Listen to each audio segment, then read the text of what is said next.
Karthigai Deepam serial நாளைக்கான எபிசோடில் என்ன நடக்க போகுதுன்னு ஒரு ப்ரோமோ ரிவ்யூ பார்க்கலாமாங்க. என்னோட ரிவ்யூ பிடிச்சிருந்தா லைக் பண்ணுங்க. கீதாவை வந்து தீபா நினச்சிக்கிட்டு கார்த்திக் வந்து ஹாஸ்பிட்டலில் அட்மிட் பண்ணுறாங்க.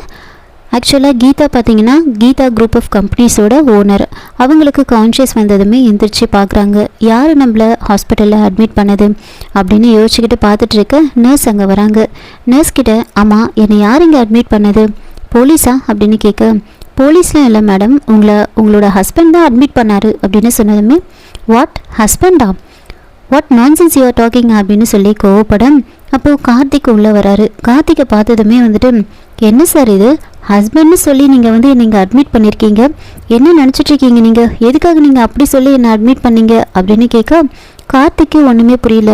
உண்மையாகவே என்ன தெரியலையா அப்படின்னு கேட்க, தெரியல மேன் அப்படின்னு சொன்னதுமே நர்ஸ் வந்துட்டு, சார் அவங்களுக்கு தலையில் அடிபட்டிருக்குல்ல, அடிபட்டதில் மெமரி லாஸ் ஆகிடுச்சுன்னு நினைக்கிறேன், அதனால தான் ஹஸ்பண்டையே யாருன்னு கேட்குறாங்க அப்படின்னு சொல்ல, அப்போ கார்த்தி வந்துட்டு, உண்மையாகவே என்னை வந்து உங்களுக்கு தெரியலையா, ஏன் நீங்கள் எப்படி பேசுகிறீங்க, என்னாச்சு உங்களுக்கு அப்படின்னு கேட்க, ஃபஸ்ட்டு நீங்கள் எதுக்காக என்னை உங்களோட ஒய்ஃப்னு சொல்லி இங்கே அட்மிட் பண்ணீங்க அதை சொல்லுங்கள் முதல்ல அப்படின்னு கீதா திருப்பிக்கிட்டு கேட்குறாங்க.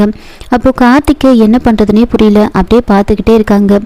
ஆமாம் பில்லெல்லாம் நீங்கள் தான் பே பண்ணதா நர்ஸ் சொன்னாங்க, நீங்கள் உங்களோட அக்கௌண்ட் டீட்டெயில்ஸ் எல்லாம் கொடுங்க, நான் வந்து அதை விட அதிகமாகவே நான் அந்த பணத்தை வந்து சென்ட் பண்ணுறேன் அப்படின்னு சொல்லும்போது கார்த்திக் அப்படியே பார்த்துக்கிட்டே இருக்காங்க.